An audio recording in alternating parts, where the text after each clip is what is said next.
Hey everyone, Agbai here with a quick update. Involving the event host just got easier.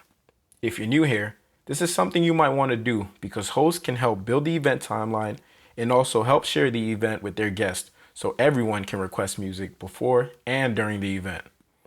You can add a host while creating an event, but if you don't have their info up front, you can just go back and do it later.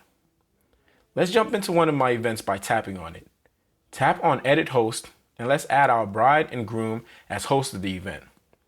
You do so by entering their email and tapping Add Host. First, we'll add Jess.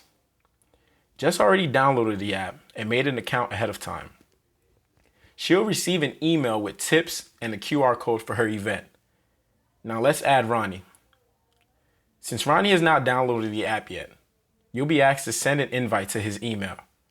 As a DJ, this is all you need to do because the invite we send to Ronnie's email explains what our app does and how to sign up.